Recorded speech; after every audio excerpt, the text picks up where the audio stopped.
for tuning in to Railroads Rock podcast. We're here on YouTube. We're also on Spotify. Please subscribe, like, share with a friend. And I am here with my co-host, Mr. Engineer Evan. And I am Timmy D. And let's get into this. So, what do we got in front of us right now? Well, we have one of your nice dioramas you made with a couple of really nice models. Just a small sample of some Santa Fe switch power. They're beautiful, man. I'm really juiced on these things. One of my favorite things about, and here I'll hand you one of the skewers. I talk about this all the time, but have these barbecue skewers, nice and inexpensive. Hit them with a little bit of spray paint, and all of a sudden they've just become your nice little coupling and uncoupling skewers that keep things moving. Right here, this is a Proto 2000 from 1998 Jeep 30 that I custom detailed. Just replaced the horn about 3 months ago with a brass 3-chime Sinclair. That'd be a Leslie RS3L. Leslie, thank you. Sorry, Sinclair. That's an antenna. Yes. My bad. This CF7, though, I used the same Leslie on. This one didn't have a horn on it when I first got it. And then, obviously, the roof walkway is just a piece of styrene. I want to redo that because it's a smaller... Did you notice that when they did that with the was it the Claiborne shops? Claiborne shops? Is that how you pronounce it? Yeah. If you notice, the Claiborne shops antenna roof plates are not the same size. On every engine, it's like they cut a chunk of metal out and set it on top, roughly the same measurements. I mean, pretty damn close. But they all have that just a little bit off. If you see them in pictures, you're like, that's not as high as the other one. Some of them are, 8 inches off of the roof. Some of them are 14 inches off of the roof. You know what I'm talking about? Anyways, but let's talk about please walk us through the cars that you're seeing here. This one, that one, that one, that one. So this would be a 60-foot insulated Santa Fe reefer that would be specialized in carrying beer or wine. And I can remember being a little kid watching this train on Tehachapi. They call it the wine train. And it's cool, man. The small little Santa Fe logo here. It's you got a nice weathering job on it. It's really pretty. And this other car here. Are you talking about the the tank car 1987? Yeah. I'm pretty sure that's ethanol. More than likely. I mean, it's not that old because it's got the safety stripes on the side. So either it's been upgraded or redone or something of the sort. But what I really want to get your take on these cabooses, like your thoughts on the Santa Fe cabooses. Because when I ask, some guys know a little thing or two about them, and they will chew your ear off. And I love learning from that. Yeah, caboose foamers, yeah. Oh, yeah.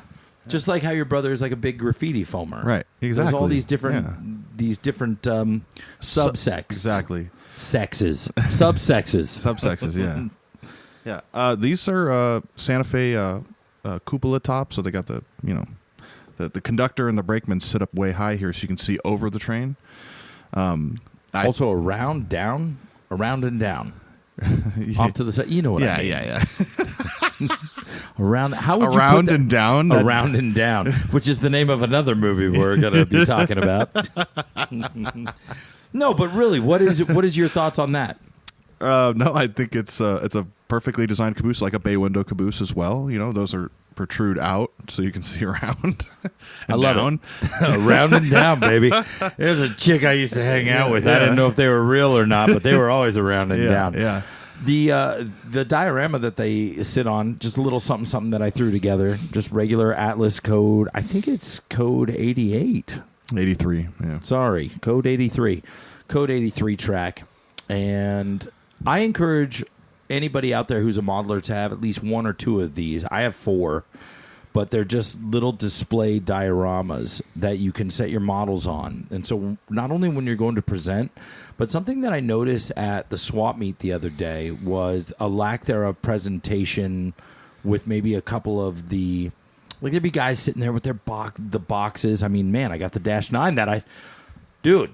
Yes. The Dash 9 that I built, what I saw in a box. I was, okay. But present those models you're really trying to sell on that diorama. 1, 2, 3 of them, those $400, $500 models, the ones that really you're like, man, I'm going to take you up on this because I think if you were as a shopper saw these set up this way and knew, put a little sticker says like this is 200, this is 50, this is 70. You'd be more inclined to buy it because it's like, wow, that really looks good. I've told that to cats all the time. And you can envision what the engine would look like on a layout as opposed to just like, it's on a box, blah, blah, blah, If I were to set up a table at, first of all, the next swap meet we have, I will bring this table or something thereof that looks like it. Because just having, you see this table with the SP speed lettering paint, and then it's just like the La Mesa Club table that I had at the Scale Trains event. Yeah. It's got the Black Widow scheme around the side. It's those little things. A lot of folks in the hobby, that's why with the Railroads Rock podcast, not only are we here to just talk shop about trains, but maybe give advice to the next phase of where we're moving in the hobby. Correct, yeah. A lot of the older gentlemen that are slowly phasing out, sadly, but at the same time, they've kind of gotten stuck in their ways. That's why I'm a huge fan of Tom Grice, actually, even as a kid looking up to him, he was probably 40 at the time. Now I don't know how old he is, but he always presented things really well. Like, even when he would get rid of a couple of his models and sell them to you, he would make sure that he'd put them out on the table on not just a desk. You know what I mean? I don't want to follow up too heavy into that subject matter, but I think we as modelers spend so much time presenting things a certain way. We want it to look a certain way. I want my industry to have good lighting. The LED technology now, 3D printing. We spend so much time on that, and yet when we're getting rid of these engines that have such a story and so much meaning to us, we just go, well, you could buy this one. And we just set it out on a freaking folding table. It's like, what are you doing? Like, even this presentation step, you saw me make this when we were first putting together the podcast.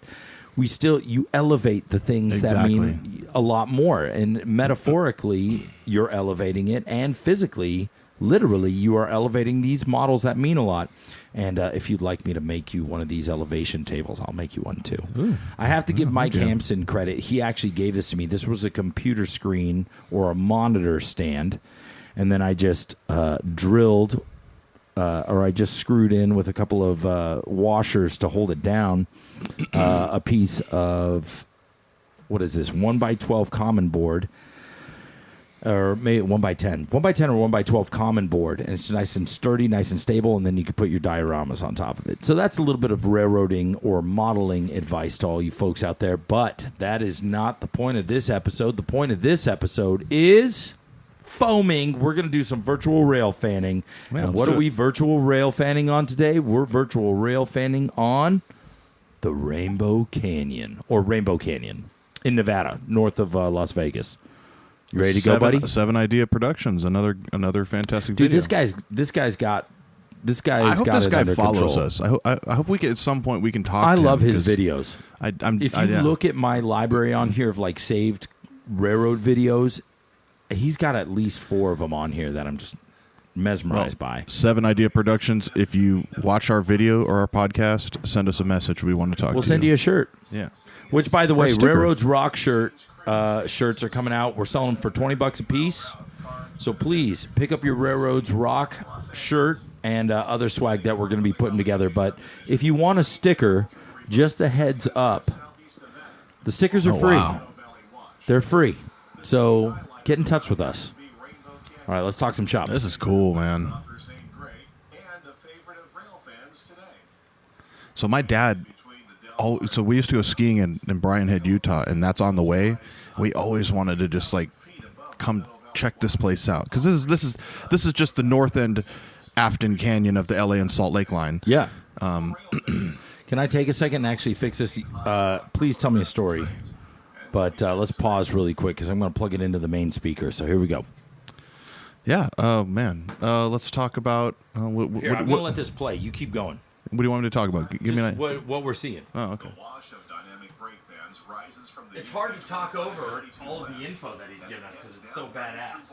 I feel like he shot this and his Afton Canyon video similarly, around the same time. Oh, yeah, here we are now. Isn't that? We're going to... Hang on a second. Hot rail.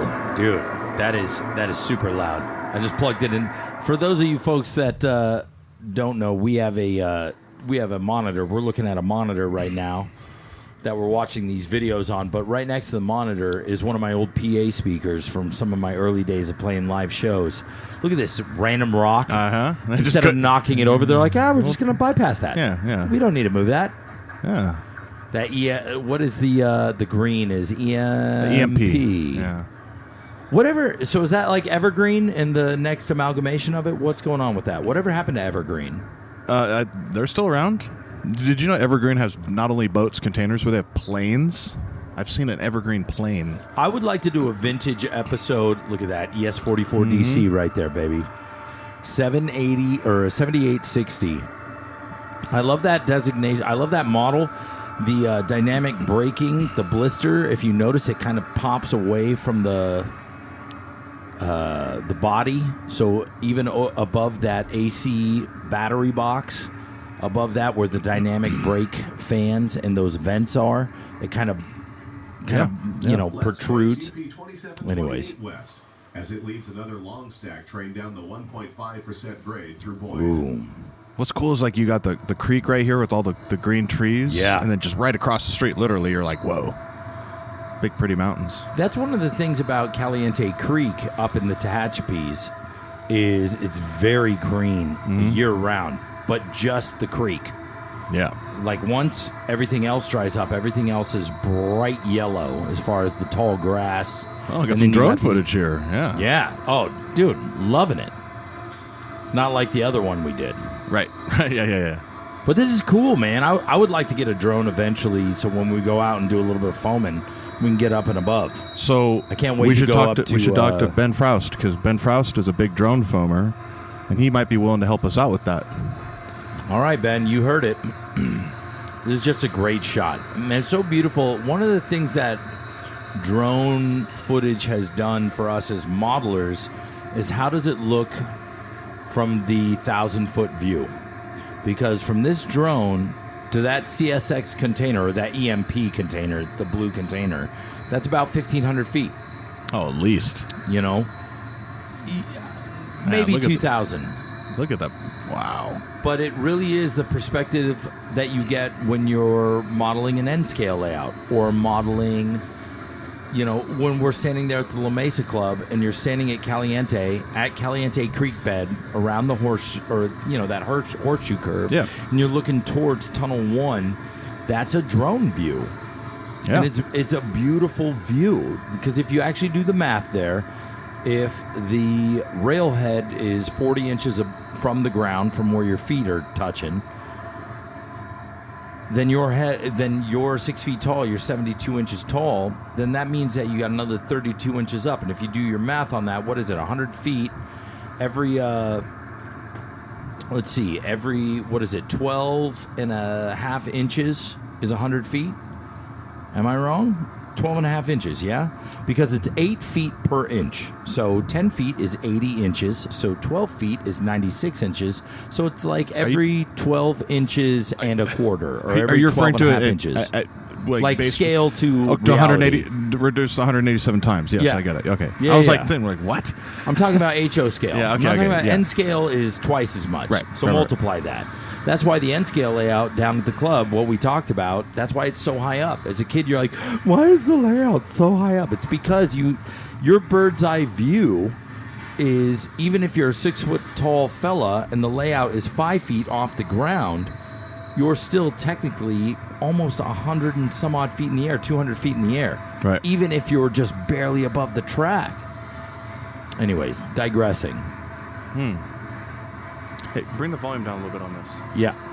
I don't want the speaker it's to not compete. It's not going to bleed over. It's not going to compete? No. Okay, then never mind. We're not competing. I'll bring it down a little bit. There we go. No, because we're talking in the microphone. There's that rock. There's that rock again. Man, railroads rock. Railroads rock. Literally. Literally, yes, exactly. I want to do a shirt with like a flat car carrying a big rock. and then just have it say railroads rock. Yes. That's kind of on the nose. So yeah. But we do have Railroads Rock shirts. Like I said, we have Rock shirts coming in, and it's just the logo. White or black, you choose. That's our start. I want a red one. Come on. You want a red one? I want a red one, yes. What railroad does red besides Santa Fe? Well, nobody. It's Katie. Not true. MKT. CP? MKT and CP. Yep, you're right. Yep. Yeah. A reddish burgundy. Yeah. Ooh, burgundy. Burgundy. The route of the beaver. The first time I heard somebody say that, I was like, yeah, I know a couple other routes of the beaver. So I know that CP and KC just merged, but yeah. Doesn't it feel more like it's just CP acquiring KC, but saying they merged on paper so that people don't freak out? It's like when Rio Grande acquired Southern Pacific, but they actually made a smart business move And kept the SP name. and kept SP because SP had that ethos. People were like, yeah, Rio Grande. If you weren't from Colorado, you didn't know what the hell they were talking about. What's funny is they didn't repaint anything. They're like, oh yeah, we're just SP, and then they just left all their Rio Grande stuff to run around. I love it. There's still a Rio Grande Jeep 35 in its original paint scheme. I want to foam on that. A guy did a drone shot of it. Yeah, that's got to be in.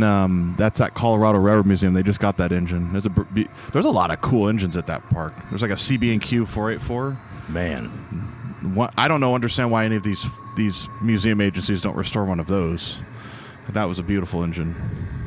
one of the museum agencies did the 200 the bicentennial Santa Fe SD45-2. So that engine's going to be on display here 2 weeks. You want to go? I think Where? I'm actually going to be in LA. Where and when? LAUPT. They're dragging it along with the 3751.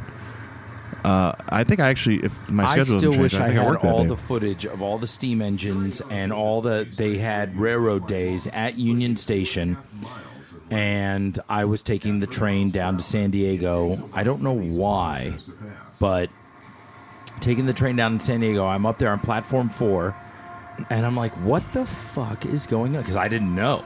Yeah. And I get up there, and all of a sudden there's steam engines and all these, business cars and what? So we had and they were premiering. This is years ago. They were premiering the what was the one we were talking about? The Metrolink. It's the equivalent to the Siemens charger. Oh, the F-125. Thank you. Yeah. Who makes that? That's EMD? EMD, but Ish. Progressive Rail. Yeah, EMD. Progressive Rail now. Look at all those Caterpillar. UPS. I worked for UPS during coronavirus. When the coronavirus hit, making extra money where I could. I hired out with UPS. Monty was my driver. I had a regular route up in Poway. Wow. And I learned so much about UPS. I went to a job fair and tried to get on at UPS, and they said, nope, go away. So that was it. That makes sense. Actually, I tried to get a job at FedEx, too. But whatever. UPS is run like the Teamsters. I mean, if you I tried to get a job at Target, and they said I wasn't qualified. I'm like, I don't know what that means. I don't even know what that means. Yeah, seriously, I don't even know what that means. This is what gets me. You're in Rainbow Canyon, and you have one ace on the front, and I know you have distributed power, but still, and auto racks aren't as heavy as everything else. They're big and they're long, but they... Like, where's the next engine? Is this guy going only downhill the whole way? Why are you slapping one engine on the front, 2 engines in the middle that are still split apart, and then 1 in the back? Maybe. Well, on a 1.5% grade? What did Cameron say about that? Remember when he was talking about doing that grain drag? Yeah. That was a good story, but it's like... Dude, bruh. I have been in his shoes when I've lost dynamic brakes on a Why on a are they grade undercutting before. your power? And how did you lose dynamic brakes? That's just one engine. You don't have 9 engines on this train? I know, but he lost head end and DPU comm. All of them faded out. Now, as an engineer running down a hill, I'm on the passenger train, but for him, a big heavy train. So we got kind of a heavy train right here. What do we got? We got It's an AC 4400. 84, AC 44 with. So this is a cold train. You know what? This isn't cold. This is that mine they reopened in Utah. Anthracite. I don't know. This was the train that ran away on SEMA a couple months ago.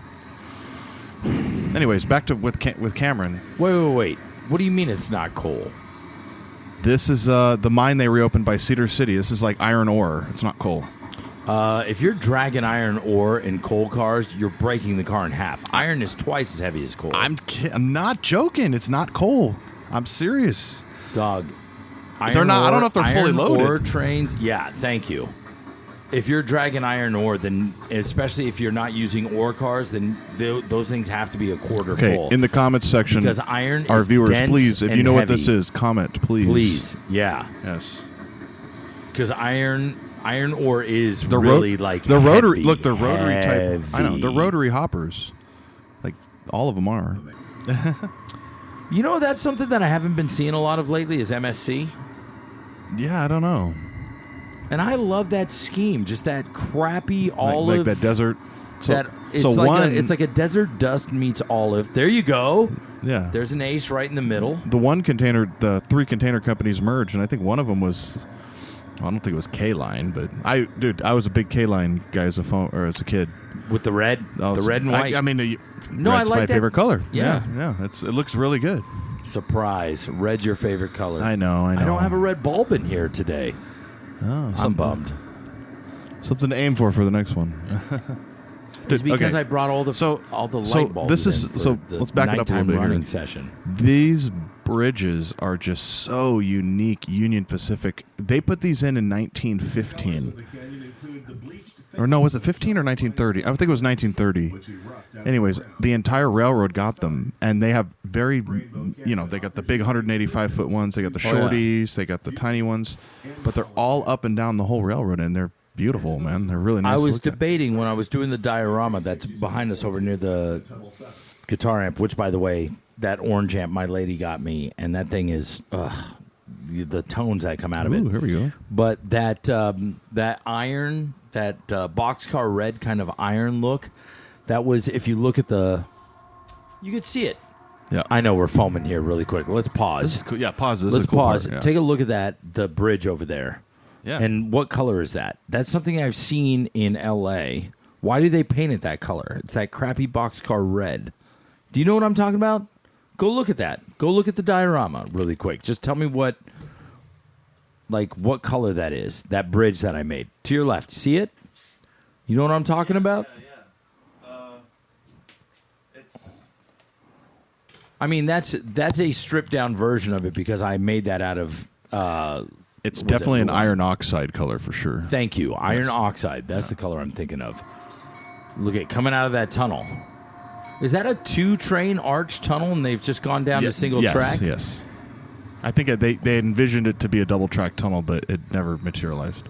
Or it was a double track tunnel, and then when they started moving stacks through, they're like, you know what? We'll make it single track. Yes. And put them right in the center, so we don't have to spend more money to make the tunnel taller or drop. Right. Which is something I always was confused about when they'd say, well, it takes a lot of money to make the tunnel higher. I'm like, why don't you close the line down for a week and just drop the railroad bed? Right. That would be cheaper to just dig down. Well, that's normally what they do, but it comes down to, is it worth it? And when they do that, what they end up doing is, I know, dollars and cents. It Money goes like talks, it's like a bullshit little speed bump, and that creates issues in itself. Look at that. AC 6000 right there on the back. That is a cool look. I always liked the radiator flare. That's the prequel to the ES44 flare, but the AC 6000 flare. Yeah, there it is. It looks really cool, man.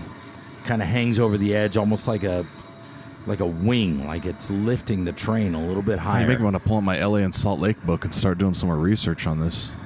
I definitely see a fun weekend sometime soon watching trains up here. This is more than a weekend. This would be like a week. The AC 6000 has not been modeled ever since, because what was the only railroad that did? The AC 6000 was UP. And CSX. CSX had them. Oh, yeah, that's right. Yeah. CSX. But they had the high ads on them. The high adhesion trucks. Yeah. If I'm speaking proper English. High adhesion. I don't even know if they still use them anymore. Well, they've all been downgraded to 4400s. Insert picture I shot off railpictures.net of an AC 6000 in 2004.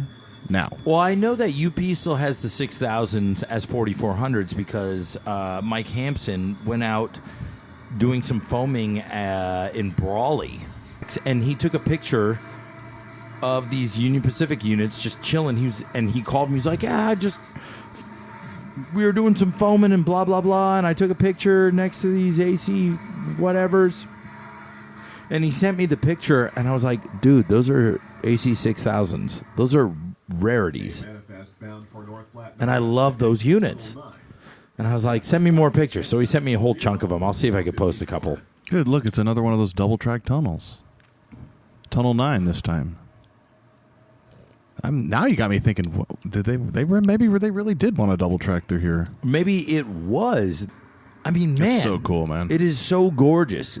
There was a model railroader article that did they do an HO or an N? I think it was N, and they used the Cato double track system with the elevated curves to do the whole layout. So the base of the layout was actually using Cato Unitrack, and then all of the I want to put some pictures of it, actually, because I know I could find this right quick of that's cool. The layout they did. God, that is a beautiful drone shot.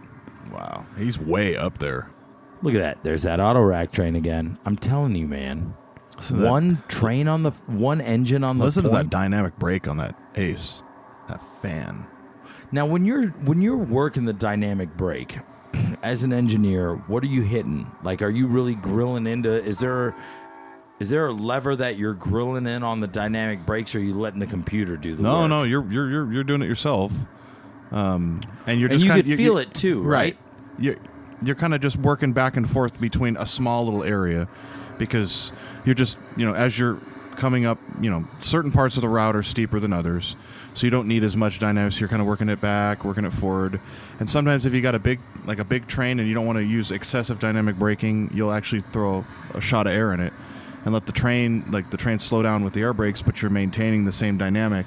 It's so hard to describe dynamic braking to somebody who has never driven a basically it's like manual stick shift car. Right, exactly. Because as a kid, I had a Ford Ranger, a manual Ford Ranger, and how many times I'd be going over the 52 freeway. Yeah. I'd be coming over the 52 freeway, and then I'd throw it into a lower gear and just kind of let it slow. I wouldn't have to touch my brakes. Exactly. Because it would just be a lower gear. It wouldn't let me go any faster. You're letting the resistance of the engine slow you down, and that's the exact same thing with dynamic braking. And it's one of those things where you can't describe the feeling of that resistance until you've either A, driven the train engine, or B, something close, actually had a car that is a manual car. And something close to it, but Tesla and any other electric car company, there's an AC 6000 on the end. Wow. Look at that.